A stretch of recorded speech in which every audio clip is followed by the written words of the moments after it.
Hot అంశాలపై debate news బెంచ్కి స్వాగతం. రిజర్వేషన్ల వర్గీకరణ సుదీర్ఘకాలపు యుద్ధం. ఆ యుద్ధపు ఇంపాక్ట్ గతంలో సుప్రీంకోర్టు ఇచ్చినటువంటి తీర్పుని రీరైట్ చేస్తూ సరికొత్తదైనటువంటి తీర్పు ఇచ్చింది ధర్మాసనం. అది రాష్ట్రాల్లో అమలు చేయాల్సి ఉంది. అసలు తెలుగు రాష్ట్రమైనటువంటి ఆంధ్రప్రదేశ్ ఉమ్మడిగా ఉన్నప్పుడు ఆరంభమైనటువంటిదే రిజర్వేషన్ల వర్గీకరణ అన్నటువంటి. ఇది ఆల్రెడీ సుప్రీంకోర్టు తీర్పు ఇచ్చినటువంటి నేపథ్యంలో రేపో మాపో అమలు చేసేటటువంటి జీవో తీసుకురావాల్సినటువంటి, అది కూడా రాష్ట్రాలకే హక్కులు ఉన్నాయి అంటూ సుప్రీంకోర్టు ఇచ్చినటువంటి తీర్పు నేపథ్యంలో రాబోయేటటువంటి రోజుల్లో పరిణామాలు ఎలా ఉండబోతున్నాయి, ఆంధ్రప్రదేశ్లో ఈ అమలు లేకపోతే ఈ వ్యవహారానికి సంబంధించి ఏం జరగబోతుంది, తెలంగాణలో ఏం చేయబోతున్నారు, ఈ అంశానికి సంబంధించి మనతో మాట్లాడేందుకున్నారు జై భీమ్ భారత్ పార్టీ వ్యవస్థాపకులు అలాగే సీనియర్ అడ్వకేట్ జడ శ్రవణ్ కుమార్ గారు. నమస్తే అండి. నమస్తే. ఏమంటారు రిజర్వేషన్ వర్గీకరణ తీర్పు అమలుకి సంబంధించి మీ అభిప్రాయం ఏంటి? సాయి గారు, దీని మీద నాకు తెలిసి గత 1 month అంటే ఆగస్టు 1వ తారీఖు జడ్జిమెంట్ వచ్చిన దగ్గర నుంచి కొన్ని వందల వీడియోస్ రిలీజ్ అయినాయి, కొన్ని వేల కామెంట్స్ కావచ్చు లేకపోతే ఒపీనియన్స్ ప్రజల్లోకి వచ్చినాయి. నేనేమంటానంటే ఈ జడ్జిమెంటు సబ్స్టాన్స్ ఏంటో అనేది ఒక్క నిమిషంలో చెప్పిన తర్వాత దీని మీద నేను నా ఒపీనియన్కి విశ్లేషణకి వెళ్తాను. ఆంధ్రప్రదేశ్ రాష్ట్రంలో ఎస్సీల్లో 60 ఉపకులాలు ఉన్నాయి. అంటే బాలా బాధిక కాకుండా 60 ఉపకులాలు ఉన్నాయి. ఈ ఉపకులాలన్నీ కూడా మేజర్ కులం ఎస్సీ అనగానే నువ్వు మాలా మాదిగా అని అడుగుతారు. మిగతా అన్ని ఉపకులాల గురించి పెద్దగా ఎవరికి అవగాహన ఉండదు, తెలియదు అసలు. సో మాల కమ్యూనిటీలో ఉన్నటువంటి తెలంగాణ ఆంధ్ర ఉమ్మడి ఆంధ్రప్రదేశ్ గురించి మాట్లాడుకున్నా లేకపోతే విడిపోయిన విభజిత ఆంధ్రప్రదేశ్ గురించి మాట్లాడుకున్నా, తెలంగాణలోనేమో మాదిగ సోదరులు మాదిగ జనాభా ఎక్కువ, సామాజిక వర్గం, ఆంధ్రాలోనేమో మాల సామాజిక వర్గం ఎక్కువ. ఓవరాల్గా ఈ రెండింటికి సంబంధించినటువంటి పాపులేషన్ గురించి మాట్లాడితే స్టాటిస్టికల్గా అయితే మాత్రం అఫీషియల్గా ఆఫ్టర్ ఎలక్షన్ కావచ్చు బిఫోర్ ఎలక్షన్ కావచ్చు కులగణన ఈ దేశంలో జరగల. సెన్సస్ జరిగింది, జనాభా లెక్కలు జరిగింది, జనాభా లెక్కలు జరిగినాయి కానీ కులగణన జరగల. మొన్న మధ్య జగన్ జయించినట్టు జస్ట్ ఇష్యూడ్ జీవో చేస్తాను అని. హి హాస్ నాట్ ఇనిషియేటెడ్ వాలంటీర్ల ద్వారా, కాకపోతే బయటికి ఇవ్వలేదు అన్నారు. తెలంగాణలో కేసీఆర్ చేసినట్టే. తెలంగాణలో సమగ్ర సర్వే అది 1 day సర్వే. అవును, సమగ్ర సర్వే 1 day చేసింది తెలంగాణలో కేసీఆర్. అది కులగణన కాదు. 1 day ఒక ఇంట్లో ఎంతమంది ఉన్నారు ఏంటి అనేది 1 day సర్వే. తర్వాత హైకోర్టు దాన్ని కొట్టేసింది. దాన్ని మీరు ఏ విధంగానూ ప్రామాణికంగా వాడొద్దు, because it is neither appointed by the central government nor the census department. Because అఫీషియల్గా కులగణన చేయాలన్నా సెన్సస్ చేయాలన్నా there is a commission, there is an enactment. Basic on enactment కేంద్ర ప్రభుత్వం మాత్రమే చేయాలి. రాష్ట్ర ప్రభుత్వాలు ఏ విధమైనటువంటి ఇలాంటి సర్వేలు తీసుకొస్తే దానికి స్టాటిస్టికల్ అండ్ స్టాట్యూటరీ రికగ్నైజేషన్ ఇవ్వడానికి కుదరదు. So don't use this data for any other purpose అని చెప్పి ఇచ్చేసింది హైకోర్టు. సో సమగ్ర సర్వే జరిగిన తెలంగాణలో దట్ ఈస్ నాట్ మ్యాండేటరీ నాకున్న అవగాహన ప్రకారం. అండ్ ఆంధ్రాలో ఇంతవరకు కులగణన జరగల. సో కులగణన జరగనప్పుడు ఏ కులం ఏ కులంలో ఎంతమంది ఉన్నారు, ఏ కులంలో ఏ విధమైనటువంటి ఎడ్యుకేషన్ ఉంది, ఏ కులంలో ఉద్యోగస్తులు ఉన్నారు, ఏ కులం యొక్క జీవన వెనుకబాటుతనం ఎంత ఉంది అనేది చెప్పడానికి ప్రామాణికమైనటువంటి ఒక స్టాటిస్టికల్ రిపోర్ట్ లేదు. అంటే గతంలో చంద్రబాబు చంద్రబాబు నాయుడు ఉన్నప్పుడు కులగణన జరగల. ఈ రామకృష్ణరాజు అనేటువంటి ఒక కమిషన్ వేశాడు. సబ్సిక్వెంట్ గా ఉషా మెహ్రా కమిటీ వేశారు. అప్పట్లో 1997లో చంద్రబాబు నాయుడు దీన్ని క్లాసిఫికేషన్ చేయాలి అనుకున్నప్పుడు ఒక కమిటీ వేశారు రిటైర్డ్ జస్టిస్ తోటి. ఆయన ర్యాండమ్ గా 9 months ఒపీనియన్స్ ఫామ్ చేసుకొని కొంత డేటా కలెక్ట్ చేసి ఆయన ఏబిసిడీలు వర్గీకరణ చేయొచ్చు, ఏ కేటగిరీలో ఏ వర్గీకరణ ఉండాలి, బి కేటగిరీలో ఎన్ని కులాలు ఉండాలి, సి కేటగిరీలో ఎన్ని ఉండాలి, డి కేటగిరీలో ఎన్ని ఉండాలి, ఏ వర్గం ఎలా నష్టపోతుంది అనేది ఆయన ఒక కమిషన్ రిపోర్ట్ ఇచ్చాడు. బేసింగ్ ఆన్ దాట్ రిపోర్ట్ 2000లో SC ST classification enactment Chandrababu Naidu గారు ప్రభుత్వం చేసింది. ఈయన రిపోర్ట్కి బేస్ ఏంటి అంటే నోబడి నోస్.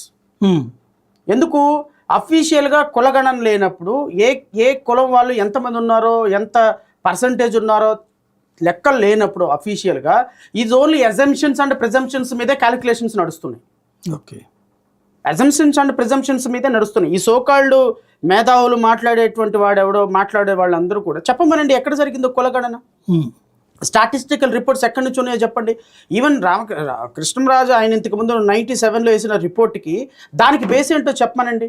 సో ఓవరాల్గా సరే ఆయన డిస్కస్ చేసిన అంశాలు రైటా రాంగ్ అని నేను ఇక్కడ కూర్చొని చేయటం, బికాస్ అపాయింట్ చేశారు కమిషన్ని, ఆ కమిషన్ రిపోర్ట్ ఇచ్చింది, రిపోర్టు గవర్నమెంట్ యాక్సెప్ట్ చేసింది, తదనుగుణంగా చట్టం వచ్చింది కాబట్టి నేను దాని జోలికి పోను. సుప్రీంకోర్టు కొట్టేసినట్టుంది కదా అప్పుడు. తర్వాత ఈ చట్టం ఏం చేశారు, ఇది తప్పు అని హైకోర్టులో కేసు ఫైల్ చేశారు. ఏది ఎస్సీ ఏ కేటగిరీలో కొన్ని కులాలు పెట్టి 1% రిజర్వేషన్, బీకి ఏమో 7% రిజర్వేషన్, సికి 6% రిజర్వేషన్, డికి ఇంకా 1% రిజర్వేషన్, టోటల్ 15% రిజర్వేషన్ని ఈ 4 ఉపకులాలకి డివైడ్ చేశారు. డివైడ్ చేసి చట్టం పాస్ చేశారు. ఈ చట్టాన్ని ఆంధ్రప్రదేశ్ రాష్ట్రంలో కొంతమంది దళిత సంఘాలన్నీ కూడా ఛాలెంజ్ చేసి, సో 5 జడ్జిల ధర్మాసనం ఆంధ్రప్రదేశ్ రాష్ట్రంలో దీన్ని చేసి 4:1 రూపంలో కొట్టేసింది. సారీ, దీన్ని అప్రూవ్ చేసింది. No state government is right, state గవర్నమెంట్కి అది చేసే అవకాశం ఉందని దీన్ని సుప్రీంకోర్టుకి క్యారీ చేశారు. ఇవి చెన్నయ్య కేసులో 2004లో సుప్రీంకోర్టు ఏం చేసింది, ఆర్టికల్ 341 ప్రకారం ఒక కులాన్ని చేర్చాలన్నా తీసేయాలి అన్నా గవర్నర్ రికమెండేషన్తో రాష్ట్రపతి పెడతాడు. ఇప్పుడు ఫర్ ఎగ్జాంపుల్ నేను ఎస్సీలో 60 ఉపకులాలు ఉన్నాయి. ఏ కులం ఎస్సీలో ఉండాలి, ఫర్ ఎగ్జాంపుల్ బోయ కమ్యూనిటీ ఉంది, there is a demand, Boya community ఎస్సీలోకి రావాలి అని చాలా రోజుల నుంచి స్ట్రగుల్ చేస్తున్నారు. ఈ బోయ కమ్యూనిటీ ఎస్సీలోకి చేర్చాలి అంటే రాష్ట్రపతి చేయాలి with the recommendations of the governor.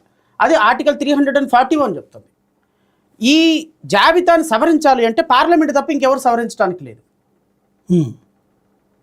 Parliament తప్ప ఇంకెవరు సవరించడానికి లేదు. సో ఆర్టికల్ 341 ప్రకారం చేర్చాలి అన్నా తొలగించాలన్నా కేంద్ర ప్రభుత్వానికి ఆధీనంలో ఉంటుంది. నెంబర్ 1.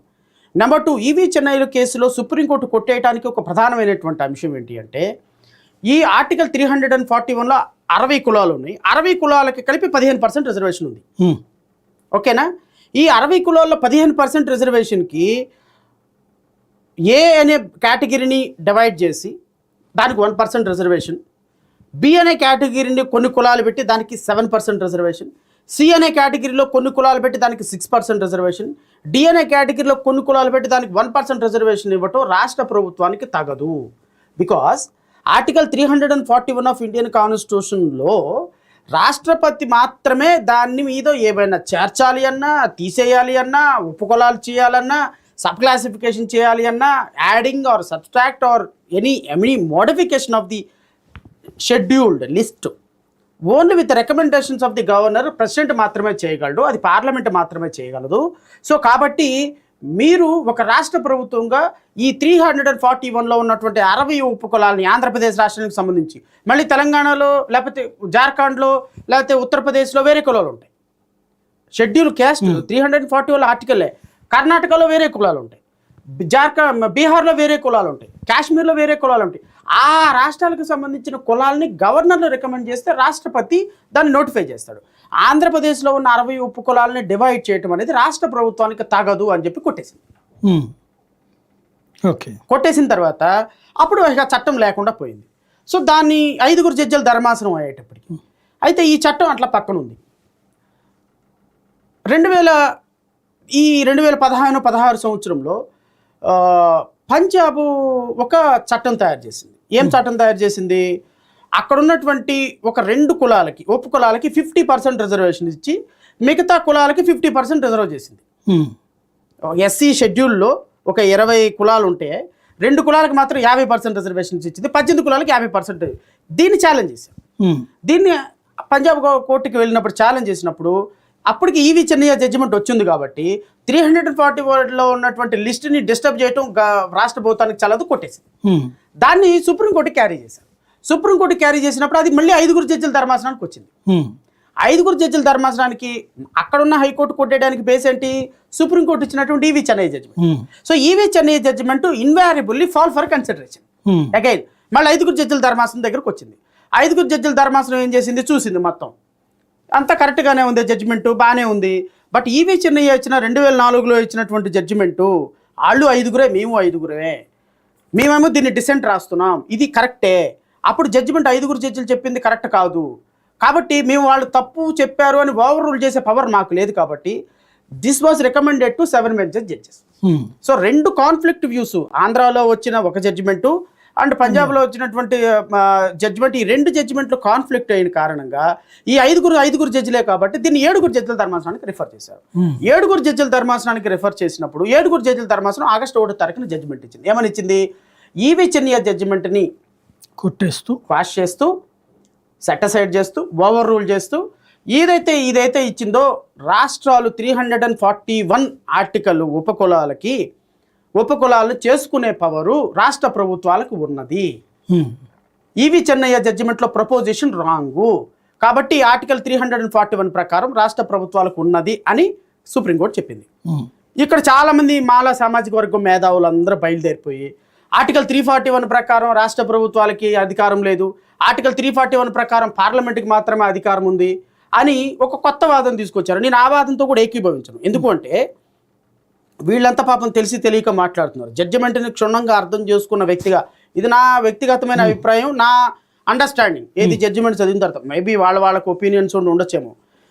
ఈ పాయింట్ వరకు 341 ఆర్టికల్లో ఇప్పుడు ఈ ఈ సబ్ క్లాసిఫికేషన్ అనేది కొత్త కులాన్ని యాడ్ చేయటంలా, ఉన్న కులాన్ని తీసేయటంలా. యాడ్ చేయాలన్నా తీసేయాలన్నా 341 అమెండ్ అవ్వాలి. ఇక్కడ ఏంటి, ఉన్న కులాల్లోని గ్రూపులు చేస్తున్నారు. ఉన్న కులాల్లోనే గ్రూపులు చేయటం సబమే అని అంటుంది సుప్రీంకోర్టు. కొత్తగా ఏమి యాడ్ చేయటంలా. సో ఏదైతే మా సహోదరులు మాల మహానాడులో లేకపోతే మాల సంఘ నాయకులు, మా వాళ్ళందరూ, మా అన్నయ్యలు, మా తమ్ముళ్ళందరూ కూడా వాళ్ళు 341 ఆర్టికల్ సుప్రీంకోర్టుకి మాత్రమే ఉంటుంది, పార్లమెంట్కి మాత్రమే అధికారం ఉంటుంది. Yes, it is true. కానీ ఇది యాడింగో లేకపోతే మోడిఫికేషనో కాదు కదా.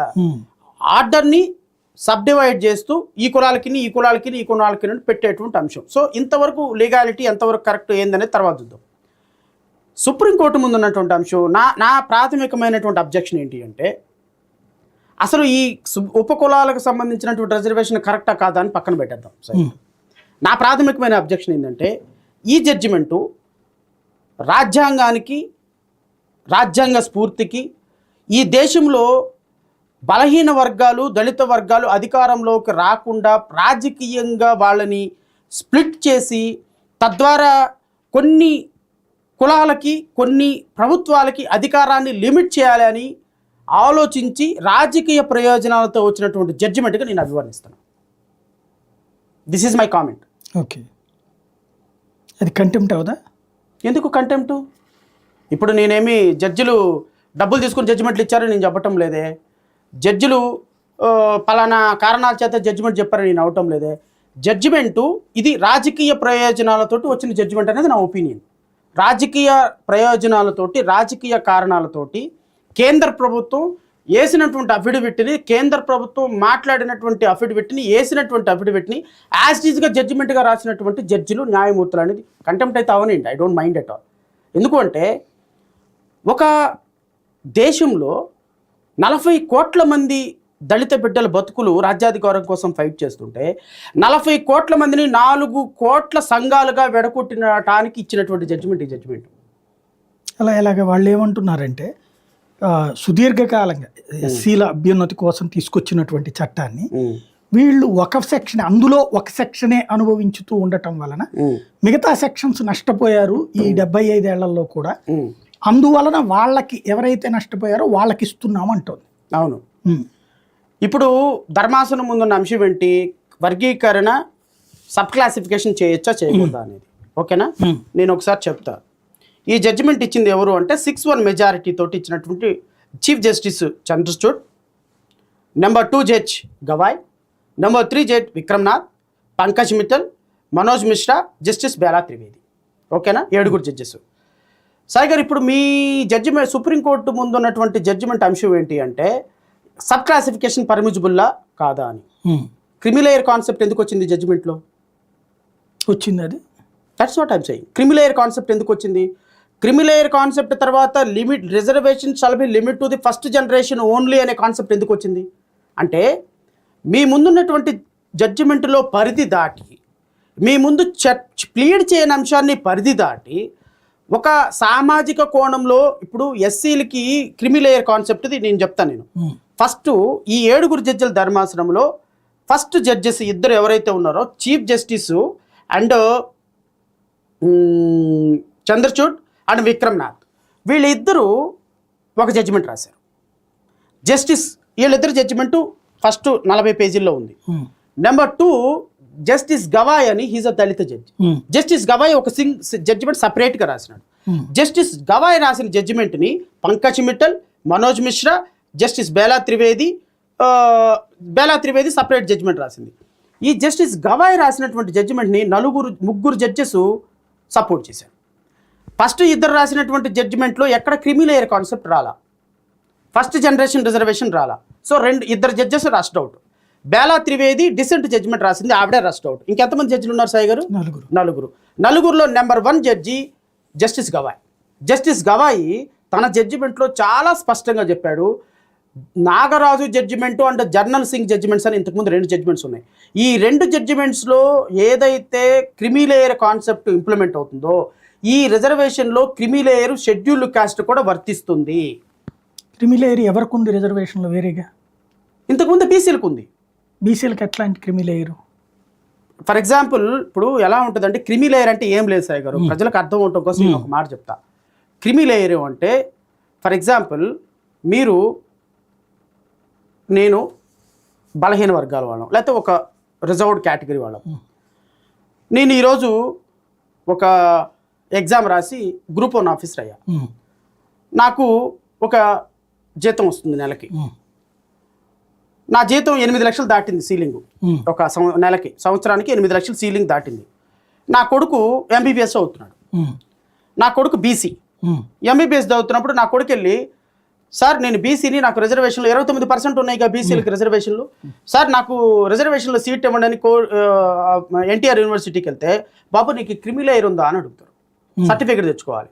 ఇతను క్రిమిలేయర్ సర్టిఫికేట్, ఇతను వెళ్ళి ఎంఆర్ఓ దగ్గరికి వెళ్ళి, సార్ నాకు సర్టిఫికేట్ ఇవ్వండి అని అడిగితే, నాకు క్రిమిలేయర్ సర్టిఫికేట్ మీరు 8 lakhs దాటిన తర్వాత you are not entered for reservation. బీసీలకు ఉంది, బ్యాక్వర్డ్ క్లాసెస్కి. సో నువ్వు క్రిమిలేయర్లో పడ్డావు అంటే యు ఆర్ ఎలిమినేటెడ్. అంటే మీ నాన్నగారికి ఇదిగో ఇంత 8 లక్షలు దాటింది అంటే, మళ్ళీ దీంట్లో income out of commercial properties, income out of business ఇవన్నీ క్యాలిక్యులేట్ అవుతాయి. Income out of out of agriculture land ఒక్కటే క్యాలిక్యులేట్ అవుతుంది 8 లక్షల సీలింగ్కి. సో మీకు 8 లక్షల సీలింగ్ లోపల ఉంటేనే you are entitle for the reservation. Because backward classes reservation ఇచ్చింది వాళ్ళు ఆర్థిక వెనుకబాటుతనానికి. బీసీలకు అన్టచబిలిటీ లేదు సార్ గారు, బీసీలకు డిస్క్రిమినేషన్ లేదు, బీసీలకి ఆర్థికంగా వెనుకబాటుతనంలో ఉన్నారు, అందుకని వాళ్ళని బ్యాక్వర్డ్ క్లాసెస్ అంటారు. షెడ్యూల్డ్ క్యాస్ట్స్ అని ఎందుకు అంటారు అంటే, వీళ్ళు అన్టచబిలిటీ పుట్టుకతో వస్తుంది. ఇప్పుడు ఒక ఐఏఎస్ వీళ్ళు ₹1 కోటి సంపాదించాడు కాబట్టి అన్టచబిలిటీ పోదు. Simple logic. బీసీలకు రిజర్వేషన్ వచ్చింది ఆర్థిక అసమానతల కారణంగా, ఎస్సీలకు రిజర్వేషన్ వచ్చింది అన్టచబిలిటీ కారణంగా. అంటే హోమోజీనియస్ రిజర్వేషన్స్ అంటే వీళ్ళు పుట్టుకతోనే అస్పృశ్యులు, అస్పృశ్యత కారణంగానే, అన్టచబిలిటీ కారణంగానే వీళ్ళకి రిజర్వేషన్ వచ్చింది. ఇక్కడ అమౌంట్ తోటి, ఫైనాన్షియల్ రిసోర్స్ తోటి రెలవెన్సీ లేదు. ఇదిగో నీకు ₹1 కోటి వచ్చింది కాబట్టి ఎస్సీ వాడు పునీతుడు అయిపోతాడా? అవ్వడు. ఎందుకంటే నువ్వు ₹1 కోటి వచ్చినా, నువ్వు ఐఏఎస్ అయినా, నువ్వు ఐపీఎస్ అయినా, your a Dalit, your caste itself is untouchable. అన్టచబిలిటీని బేస్ చేసుకొని రిజర్వేషన్స్ వచ్చింది, అసమానతల్ని బేస్ చేసుకొని రిజర్వేషన్స్ వచ్చింది. సో నీకు ఆర్థికంగా రేపొద్దున కొంత గొప్ప స్టేటస్ వచ్చినంత మాత్రాన నీకు రిజర్వేషన్ తీసేయమని ఈ క్యాస్ట్లో లేదు.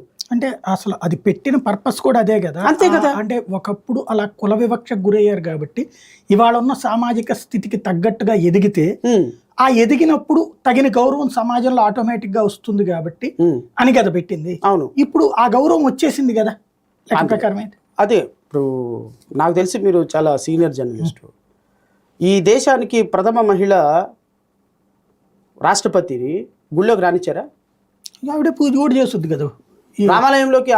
ఆమెకి ఇన్విటేషనే లేదు రామ్నాథ్ కోవింద్.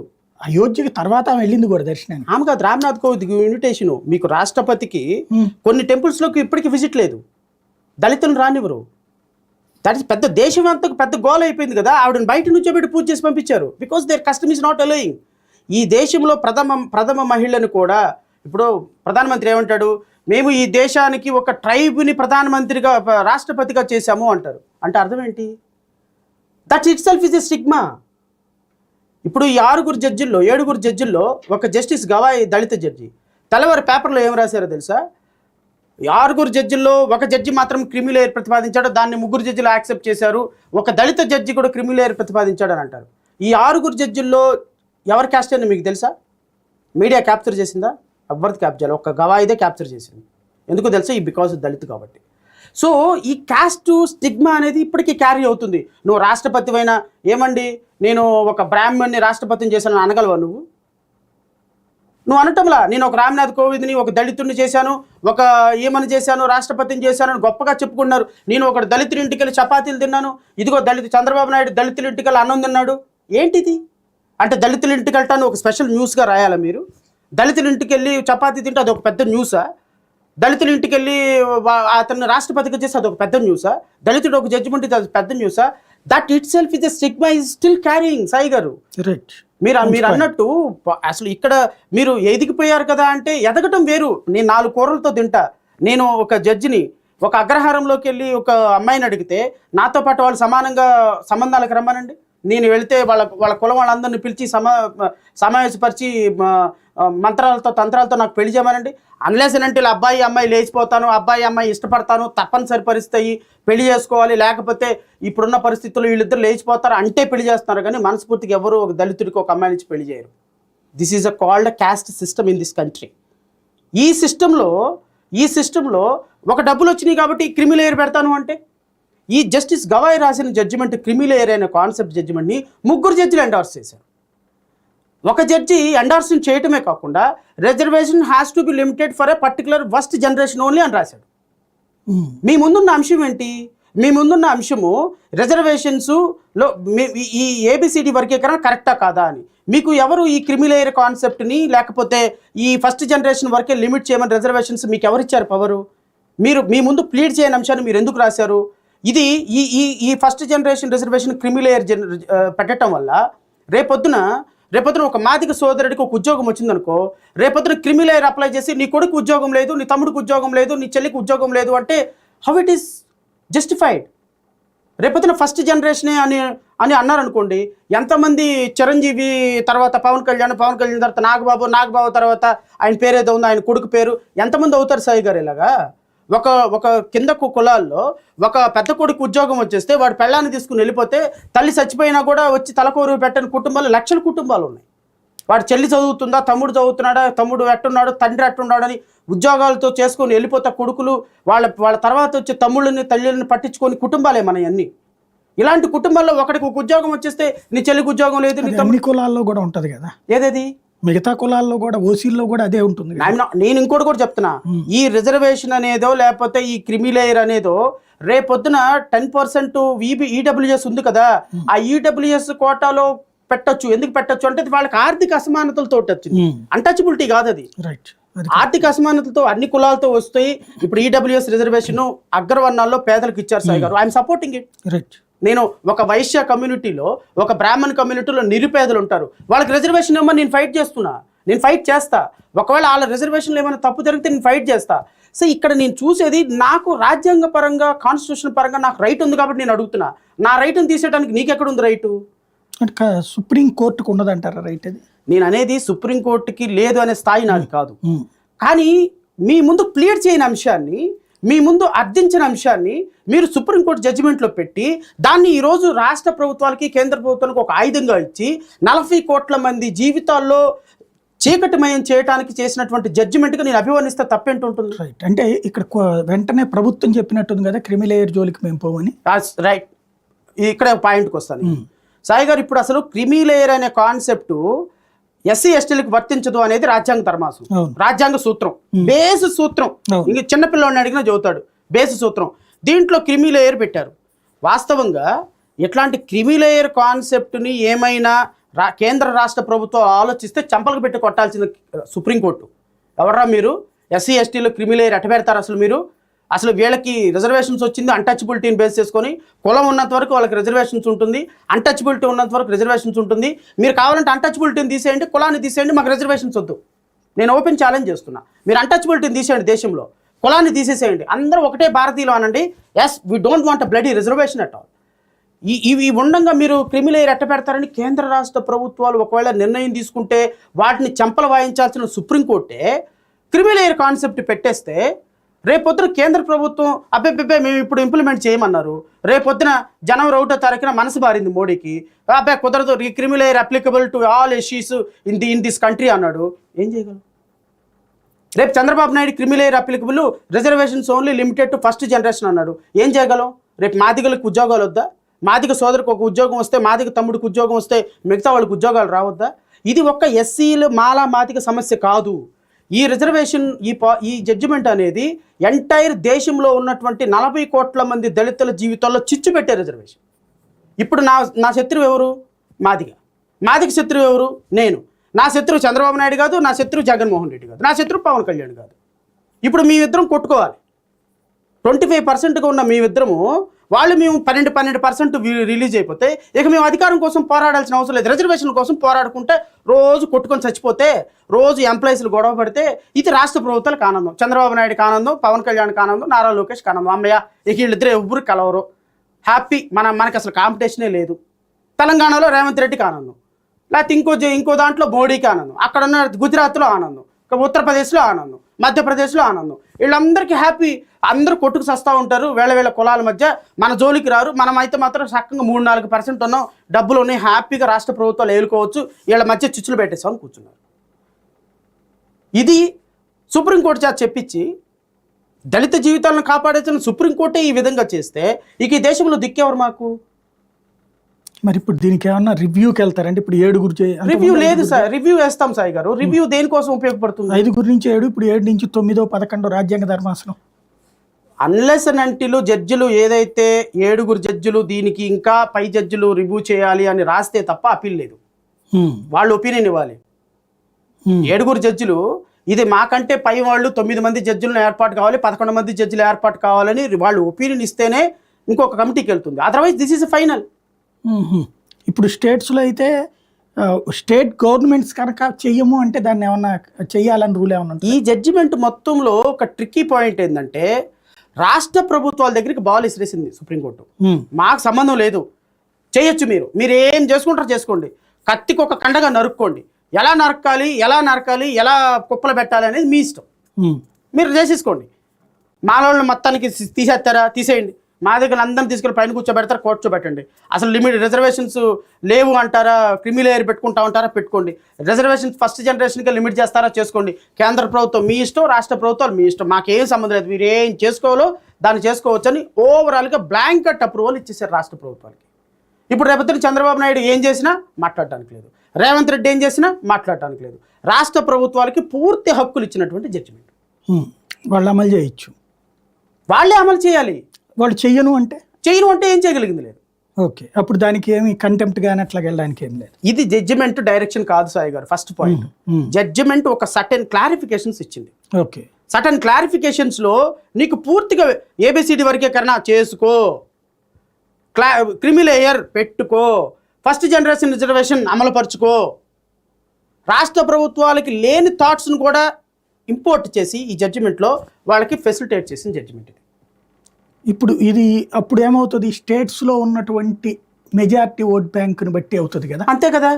రాజకీయంగా ఇప్పుడు తమిళనాడులో వాళ్ళకి ఏ ఓటు వర్గం అయితే ఎక్కువ ఉందో వాళ్ళకి రిజర్వేషన్స్ ఇస్తాయి. ఇప్పుడు ఆంధ్రాలో చంద్రబాబు నాయుడుకి మాదిగలందరూ సపోర్ట్ కాబట్టి మాదిగలకు ఎక్కువ రిజర్వేషన్స్ ఇచ్చాడు. రేపు తెలంగాణలో కాంగ్రెస్ వచ్చే ఓట్లు ఇక్కడ మాల్లో ఎక్కువ ఉన్నారు కాబట్టి ఇక్కడ ఆయన ముందుకెళ్లే ధైర్యం చేయరేమో. ఎవరు? చంద్రబాబు. చెయ్యకూడదు అనేది నా ఉద్దేశం. ఒకవేళ చేస్తే చంద్రబాబు నాయుడు పార్టీని బంగాళాఖాతంలో కలపటానికి ప్రతి మాల సోదరుడు ఇక్కడ రెడీగా ఉంటాడు. చంద్రబాబు నాయుడు కనుక క్రిమిలేయర్ ఇంప్లిమెంట్ చేసినా, లేకపోతే ఫస్ట్ జనరేషన్ రిజర్వేషన్ ఇంప్లిమెంట్ చేసినా ప్రతి మాదిగ సోదరుడు 60 ఉపకులాలలో రెడీగా ఉండాలి. ఇది ఒక తెలంగాణకి ఆంధ్రాకి సంబంధించిన అంశం కాదు, మాలా మాదిగకు సంబంధించింది కాదు. ఒక రిజర్వేషన్ ప్రక్రియకి తూట్లు పొడిచేటువంటి ఒక దుర్మార్గకరమైన జడ్జిమెంట్ అనేది నా ఒపీనియన్. రైట్, దీనికి ఇంకా రివ్యూ అనేది ఏం లేదు, పొలిటికల్ లేక రివ్యూ వేయచ్చు సాయి గారు. రివ్యూ అంటే ఏంది అర్థం? Simple logic. ఇట్లా మీ పేరు సాయి అంటే వెంకట, రాష్ట్రాలకు ఇవ్వకూడదండి. అలా కాదు. రివ్యూ అంటే జడ్జెస్ మీటింగ్లో నేను ప్రజలకు అర్థం అవటం కోసం నేను క్లారిటీ చేస్తా. చాలా మంది రివ్యూ రివ్యూ రివ్యూ అంటారు. ఆల్రెడీ వేస్తున్నామని కూడా చెప్పారు. వేశారు అవన్నీ. రివ్యూ అంటే ఏందో చెప్తా సింపుల్ మీనింగ్. మీకు నేను ₹1,00,000 ఇవ్వాలి, శ్రవణ్ కుమార్ అని అప్పేశారు. ఒక కేసు వేశారు మీరు. జడ్జి గారు ₹1,00,000 ఇవ్వాలి, ఇంట్రెస్ట్తో సహా నువ్వు ₹1,50,000 ఇవ్వాలని జడ్జిమెంట్ రాశారు. ఆయన జడ్జిమెంట్ రాసేటప్పుడు లాస్ట్లో ఏం చేశాడు, ₹1,50,000కి ఒక 0 పెట్టడం మర్చిపోయినాడు. జడ్జిమెంట్ మొత్తం ₹1,50,000, అక్కడ 0 రాలే క్యాలిక్యులేషన్లో. మీరు రివ్యూ చేస్తారు ఏమని, సార్ ₹1,50,000కి మీరు జడ్జిమెంట్ ఇచ్చారు కానీ దాంట్లో 0 పెట్టలేదు సార్, అర్థమెటిక్ మిస్టేక్, కొద్దిగా అది కరెక్ట్ చేసి నాకు జడ్జిమెంట్ కాపీ ఇవ్వండి సార్. దానికి రివ్యూ అంతే. సాయి వెంకట, మీ పేరు సాయి వెంకట ప్రతాప్ అనుకుందాం. సాయి పడలేదు, వెంకట ప్రతాప్ అని పడింది. సార్ నా పేరు సాయి వెంకట ప్రతాప్, సాయి అనే పదం మిస్ అయింది సార్ జడ్జిమెంట్లో, కొంచెం ఆ పదం యాడ్ చేసి నాకు ఇచ్చేయండి sir. The review is limited to correct only arithmetic and clerical mistakes only. అంతే. నాట్ ఈవెన్ సింగిల్ పాయింట్ మెరిట్లోకి వెళ్ళదు. Judgement is judgement. If you have an grievance go for appeal. అంటే ఇంతకుముందు పంజాబ్దైనా ఆంధ్రప్రదేశ్ దానికైనా రివ్యూనే కదా వెళ్ళింది. నో, ఏది ఇక్కడ ఇచ్చిన జడ్జిమెంట్ చెన్నయ్య జడ్జిమెంట్ లేకపోతే పంజాబ్ చెన్నయ్య జడ్జిమెంట్ ఎందుకు రివ్యూకి వెళ్ళింది, దానికి కాంటెంపరీగా 5 జడ్జిల ధర్మాసనం రిఫర్ చేసింది కాబట్టి. చెన్నయ్య జడ్జిమెంట్ 5, మాది 5, మేమిద్దరం కాన్ఫ్లిక్ట్ అవుతున్నాం కాబట్టి ఈ 7 జడ్జిల ధర్మాసనాన్ని అపాయింట్ చేయండి అని చీఫ్ జస్టిస్కి పంపించింది కాబట్టి వచ్చింది అది. ఓకే. లేకపోతే 2004లో చెన్నై జడ్జిమెంట్ వచ్చినప్పుడు రివ్యూ వేశారు చాలా మంది, ఏమీ కాల. 20 సంవత్సరాల నుంచి అక్కడే ఉన్నాయి, ఏమీ ఉండదు. నెంబర్లు అవుతాయి, పక్కన ఉంటాయి. రివ్యూలకి there is no meaning, it is nothing but a trash paper. రివ్యూలకి అసలు రివ్యూ వినను కూడా వినరు, డిస్మిస్ అయిపోయి, మెరిట్ ఏం లేదు. నీకు టెక్నికల్గా ఫైల్ చేసామని చెప్పుకోవడానికి మాత్రమే రివ్యూ. రివ్యూకి ఏ విధమైన మీనింగ్ లేదు. ఓన్లీ కామాలు, సార్ ఇక్కడ కామా పెట్టలేదు, ఇక్కడ ఫుల్ స్టాప్ పెట్టలేదు, ఇక్కడ 0 మిస్ అయింది, ఇక్కడ నా పేరులో మిస్టేక్ వచ్చిందని చెప్పడానికి కోసమే రివ్యూ. కానీ మీరు వేసిన జడ్జిమెంట్ రివ్యూ చేయమని అడగడానికి హక్కు లేదు, ఓన్లీ అప్పీలే. బట్ 7 జడ్జెస్కి ఇచ్చిన దానికి అప్పీల్ లేదు.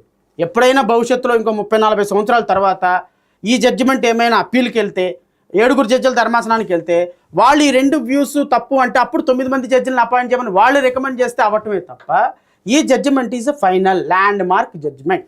అంతే. స్టేట్స్ అడిగినా లేకపోతే ఇక స్టేట్స్ కాదు కేంద్ర ప్రభుత్వం, మీరు మాకు పవర్లు ఇవ్వడం ఎందుకండి, అది సెంట్రల్కి ఇవ్వాలి అని అడిగితే స్టేట్స్ లేదు, సెంట్రల్ మీరు స్టేట్స్కి ఇవ్వడం వల్ల మాకు ఏది రాజ్యాంగ స్ఫూర్తికి విరుద్ధం అని ఎందుకు అడుగుతారు సార్? ఆల్రెడీ స్టేట్లే సెంట్రల్ కూడా కావాలని అడిగింది కదా. సెంట్రల్ కూడా మేము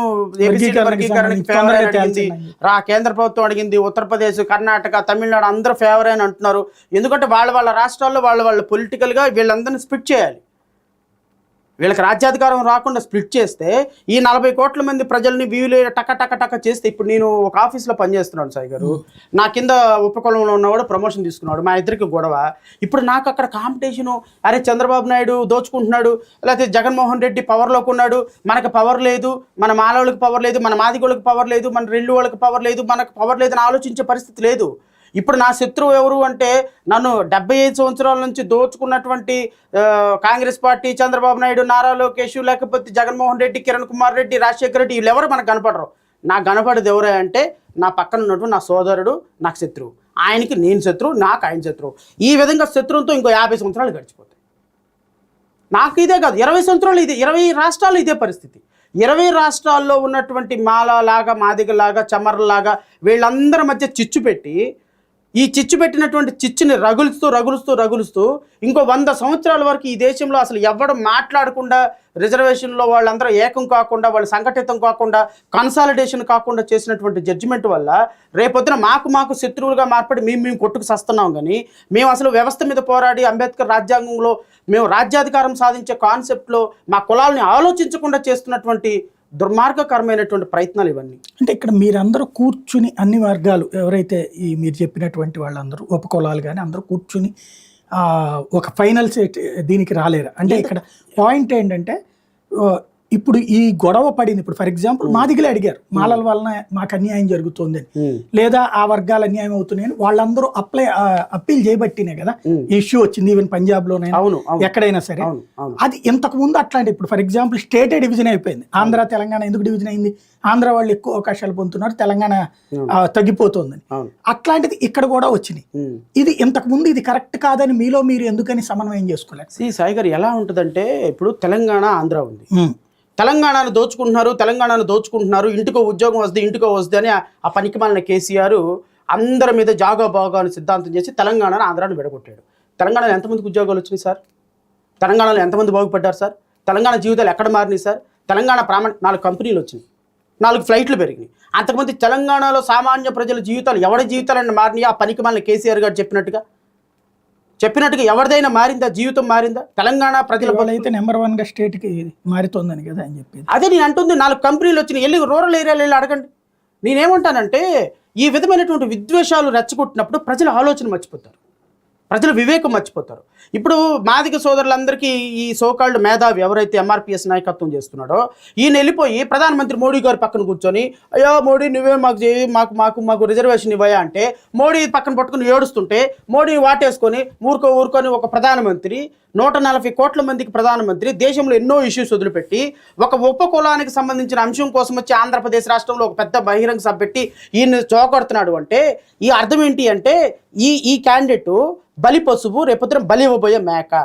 ఇప్పుడు ఈయనకే ఒక ఓటు ఉందనుకో, ఈయనకో రాజకీయ పార్టీ ఉందనుకో, ఈయనకి ఏమైనా ఒక 10 ఓట్లు తెచ్చుకునే అవకాశం ఉందనుకో, ఎగిరి కాలుతుంది అంటాడు. ఈయన ఈ కులాలన్నీ ఓట్లన్నీ తీసుకుని వెళ్ళి బీజేపీకి తాకట్టు పెడుతున్నాడు కాబట్టి ఈయన పక్కన కూర్చోబెట్టుకున్నాడు. అదే నాలాంటి జడా శ్రావణ్ కుమార్ని మాట్లాడమనండి, అసలు జడా శ్రావణ్ కుమార్ ఎవడో కూడా తెలియదు, ఎందుకంటే నేను రాజ్యాధికారం కోసం పోరాడుతున్నాను కదా. సో నాలాంటి వాడు ఎవరికి అవసరంలా.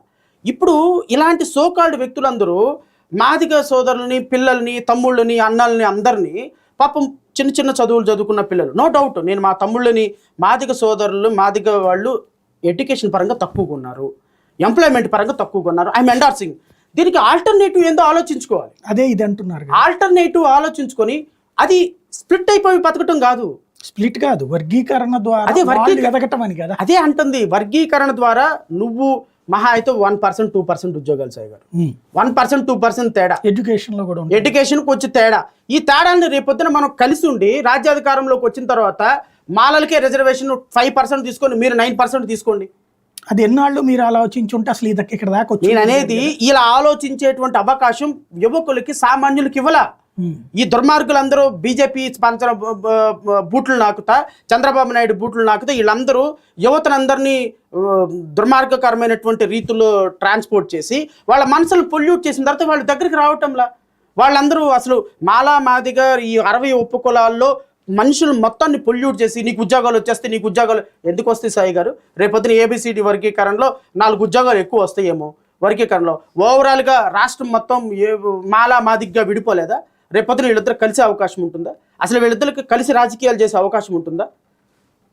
సో ఈ నాయకుల ఆలోచన వల్ల, రాజకీయ నాయకుల ఆలోచన వల్ల, దీనికి ప్రభుత్వాలు సహకరించడం వల్ల, చంద్రబాబు లాంటి దుష్ట, నీచ, నికృష్ట ముఖ్యమంత్రి, అప్పటి ముఖ్యమంత్రి, ఇప్పటి ముఖ్యమంత్రి దుర్మార్గకరమైన ఆలోచన వల్ల ఈరోజు రాష్ట్రంలో దళిత బిడ్డలందరూ 25% ఉన్న దళిత బిడ్డలు విడిపోవాల్సి వచ్చింది. ఈ వల్ల నేను చెప్తున్నా, రేపొద్దున మాల సామాజిక వర్గానికి, మాదిగ సామాజిక వర్గానికి క్రిమి లేయర్లో కానీ, ఫస్ట్ జనరేషన్ రిజర్వేషన్లో కానీ, లేకపోతే అన్యాయం జరిగితే క్వాంటిఫైడ్ డేటా లేకుండా ఎక్కడ కూడా సామాన్య ప్రాతినిధ్యం లేకుండా, ఒక ప్రాపర్ క్యాలిక్యులేషన్ లేకుండా, కులగణన లేకుండా ఏ మాత్రమైనా సరే రిజర్వేషన్ని ఇంప్లిమెంట్ చేసే పద్ధతి చంద్రబాబు నాయుడు చేశాడా? చంద్రబాబు నాయుడికి చుక్కలు చూపిస్తాం. చంద్రబాబు నాయుడు పార్టీని ఇస్త్రీ బంగాళాఖాతంలో కలిపేస్తాం. చంద్రబాబు నాయుడుతో పాటు పవన్ కళ్యాణ్ని, భారతీయ జనతా పార్టీని కూడా. నేను మీ సాక్షిగా చెప్తున్నా, ఈ దెబ్బ 2029లో ఎలా ఉంటుందంటే, బోత్ తెలంగాణలో రేవంత్ రెడ్డికి, ఇక్కడ ఉన్న కూటమి ప్రభుత్వానికి వార్నింగ్ చెప్తున్నాం. ఇది హెచ్చరిక అనుకోండి. మీ 2 ప్రభుత్వాలని బంగాళాఖాతంలో పడేయకపోతే, ఇప్పుడు నేను చెబితేనో ఏదో ప్రజలు వేస్తారని కాదు, ఇది ప్రజల నుంచి వస్తున్న స్పందన, పీడిత పాడిత వర్గాల నుంచి వస్తున్న స్పందన. మనల్ని అంబేద్కరిజానికి దూరం చేసి రాజ్యాధికారానికి దూరం చేస్తున్న ఈ రాష్ట్ర ప్రభుత్వాలని వెంటాడాలి అని రాష్ట్రంలో లక్షల మంది ఊవిళ్ళూరుతున్నటువంటి స్పందన. ఈ స్పందనలో, ప్రజా వెల్లువలో మీరు కొట్టుకుపోవటం ఖాయం. ఇది నా మాటగా మీరు గుర్తుపెట్టుకోండి. 2028లో మళ్ళీ కూర్చుందాం, 2029లో మళ్ళీ కూర్చుందాం. ఏ మాత్రమైనా సరే ఈ జడ్జిమెంట్ని రాంగ్ ఇంటర్ప్రెట్ చేసి కనుక రేపు ఇంప్లిమెంటేషన్లోకి వచ్చింది అంటే వీళ్ళిద్దరికి బంగాళాఖాతమే గురి. థ్యాంక్ యూ వెరీ మచ్ అండి. ఇది పరిస్థితి ఓవరాల్గా వర్గీకరణకు సంబంధించినటువంటి మరొక కోణం ఇది. దీన్ని ప్రజలు ఎలా అర్థం చేసుకుంటారో చూద్దాం.